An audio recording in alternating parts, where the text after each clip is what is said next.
You are your virgins.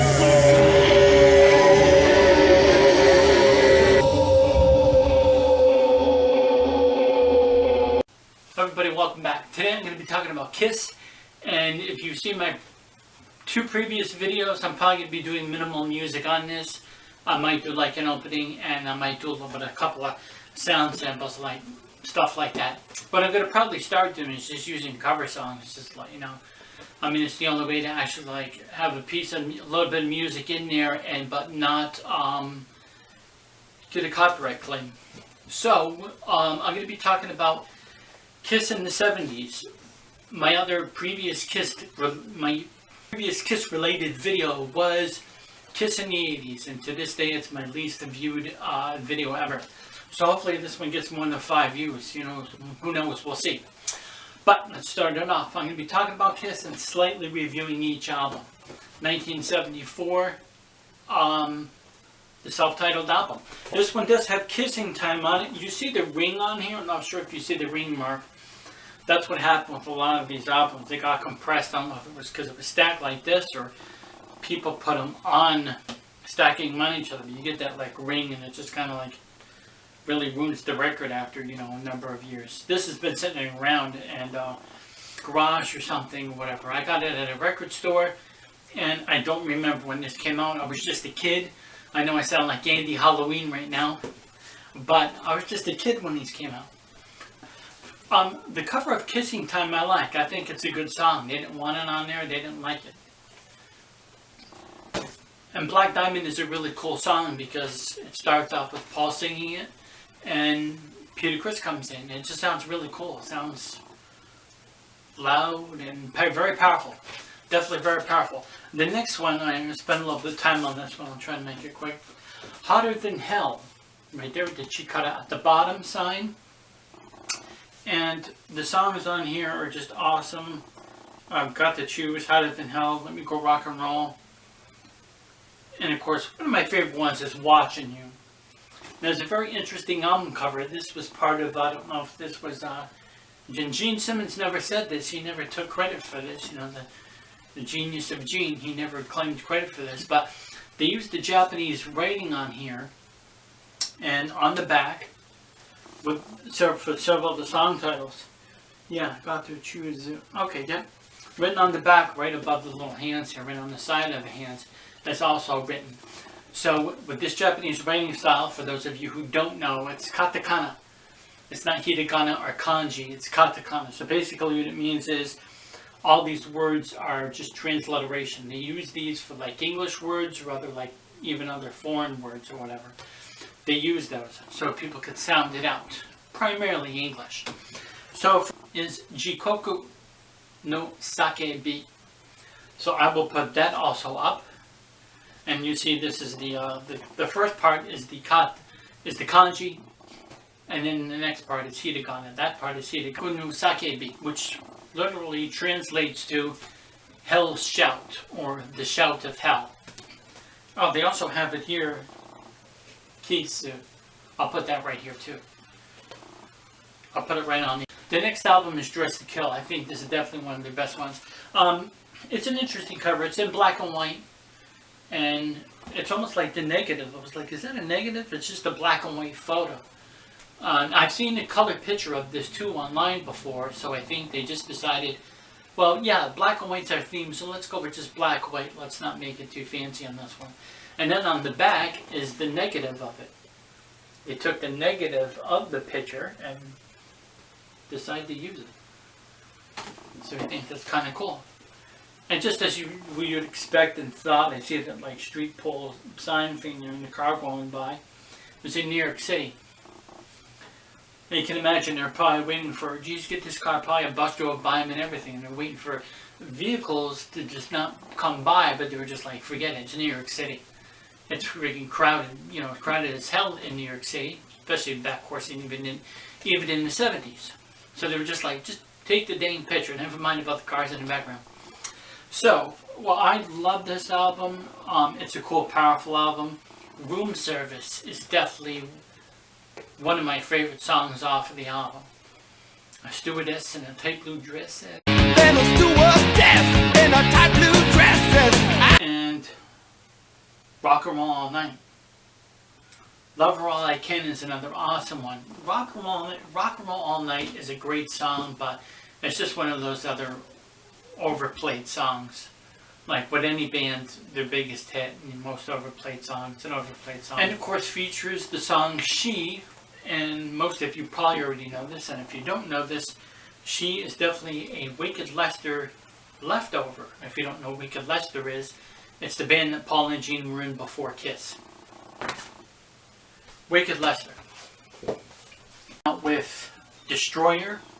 Here it is. This album is Destroyed. It's got the famous circle ring from the record being pressed on it too much. And the same design as Love Gun. The same guy who did this one did Love Gun, Dennis Warlock, and then of course the painting by Ken Kelly. And the songs off of here are awesome. Detroit Rock City is just one of the classic ones. King of the Nighttime World. I really love that song. When I went to go see Kiss in '96, they started playing King of the Nighttime World, and it took me like 10 to 15 seconds where I was like, what the heck song is this? And I felt like an idiot, but it was back in '96, and I just haven't listened to this album in a long time, or, you know, up until by then.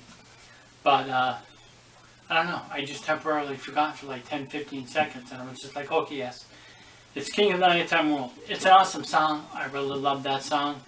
A lot of the songs on here, of course, God of Thunder is just an amazing song. You know, it's a Gene Simmons famous song, that he will do that song right before his solo, of course. Great Expectations. It's the weak link on the album. If there was any weak link on this album or song where it's like, okay, Great Expectations is one of those. Sorry.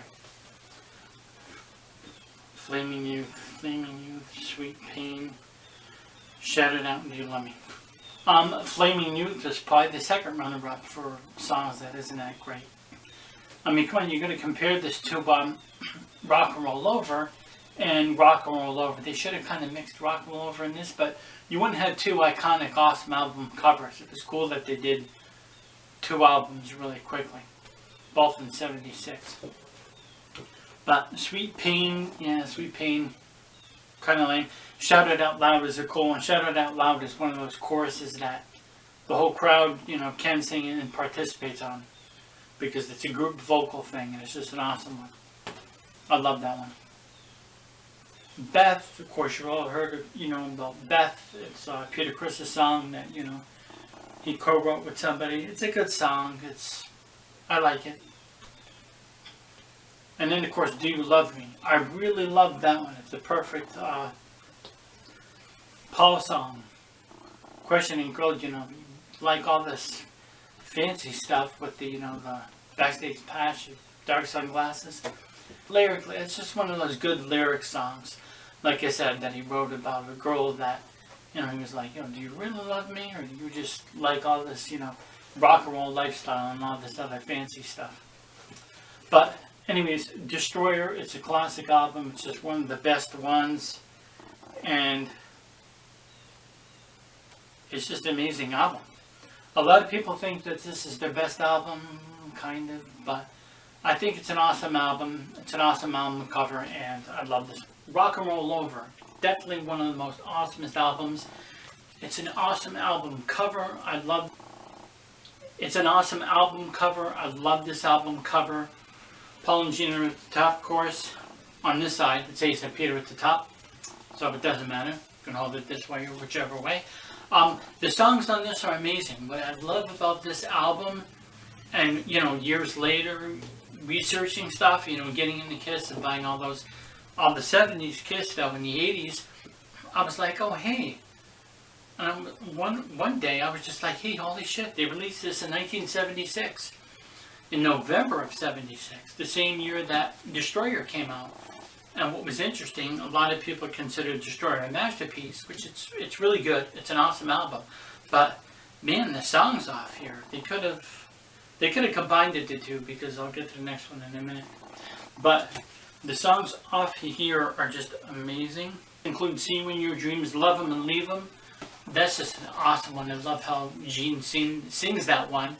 And of course, especially if you watch the Extreme Close-Up video, you'll see all those like little clips and parts in there. And back in 1993, when I bought Extreme Close-Up on VHS, I was seeing all this Kiss footage for the first time, and I was just like, hey, holy cow, this is awesome. And I just loved the lyrics to it, and I just loved, you know, really seeing the visual stuff after I got kind of used to the songs. I was used to a good amount of these songs, and then I see all these like visual and video clips, and I was just like, wow, it was a really good time to be a Kiss fan, because way before YouTube, there was only that when bands released DVDs and or VHS tapes and special releases, whether it was a live thing or in the studio. Okay, so next song,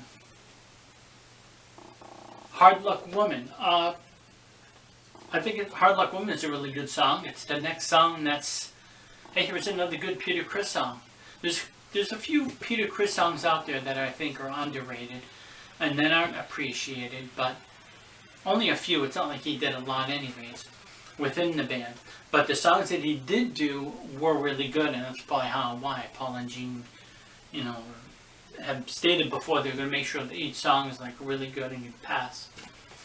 Okay, definitely one of the coolest like lyrics and like kind of just, I don't want to say groove, but it has just this rocking beat to it, and just, you know, take me.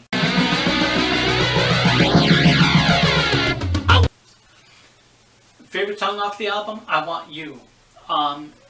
Definitely one of my favorite songs off the album. When I bought the tape cassette in 1987, when I first heard that, I was just like, oh hey, I was like, I've heard this song before. I heard it a couple times in the 70s, but I had no idea it was Kiss, and it blew my mind, because it was just that nostalgic feeling. And I'm not... Up next is the 1977 album, Love Gun. This album isn't really one of their best. It's an awesome album cover. You see that arch and those pillars, and 12 girls here, if you counted them, 4 here, 4 there, and whatnot, and they're all wearing Kiss makeup. Or excuse me, they're wearing the white face base makeup, but they're not wearing the Kiss design thing. So I'm not sure what specifically that is about, other than, oh hey, we got women at our feet and everything. But they're not wearing any Kiss design makeup, but they're all like wearing white. So it's kind of an interesting one. It's a really cool, interesting album cover. I love it. Here's the back of it here. Here's the blanket of it. And one of the cool songs off here is Love Gun. You just gotta love the beat to that. I put in a little piece of music, but once again, if you watch my two previous videos, I got copyrighted for that. So Love Gun is cool. Got Love for Sale, Tomorrow and Tonight. Too poppy. It's got those background vocals of these women, Tomorrow and Tonight. And then Christine 16. It's just not really a cool song. It's kind of a lame one. And Almost Human, Plastic. You know, several lame songs. Ace Frehley's song Shock Me is an awesome one. You all know the story behind that. Ace Frehley singing on the Kiss album. And singing the song Shock Me. It's an awesome one. Then She Kissed Me is a cover tune, which the cover tune, they've had better choices of cover tunes than that one. I think it's better that they covered Any Way You Want It and Kissing Time. It just made a lot more sense to cover those. Those are more rocking songs. I Stole Your Love is definitely a awesome one. It has a great cool guitar riff in it, and it's just one of those other ones that goes well over live, because of course people know it and they play it a lot, and it's a cool song. And then of course there's Hooligan, one of the weakest Peter Criss songs. Peter Criss has some good songs, and he did some good songs, but that one is not one of his best songs. There it is, the solo albums. So after the solo albums, they went back into the studio again, kind of minus Peter Criss. He was pulling no shows. Of what Peter Criss did, you already know the history of this, but Sure Knows Something, Paul Stanley sings, and it's a really cool song. I like it. I like I Was Made for Loving You, but Sure Knows Something by Paul Stanley off of here is just an awesome one. I love it. I'm a 2000 Man. My kids just don't understand it. 2000 Man is one of the coolest songs off of here. It's an awesome song. Once again, Peter Criss is on this album. He's playing drums. From what I've heard, he's just singing and playing drums in that one track that he did. But then I heard that he did play drums on one of the other tracks or something like that. Not sure, but this was the actual last album all four of them originally were on. And yep, it's the sellout album. It's the sellout album of 1979. I can see where fans didn't like this, but and Kiss invented a new genre of music, according to Ace Frehley when he coined the term rock disco. Thankfully, that never stuck. Rock disco sounds a little corny. Anyways, that brings me up to 79. If you want to see my video on my thoughts of Kiss in the 80s, please watch my Kiss video in the 80s. It only has... Alright, Kiss in the 70s was awesome and amazing.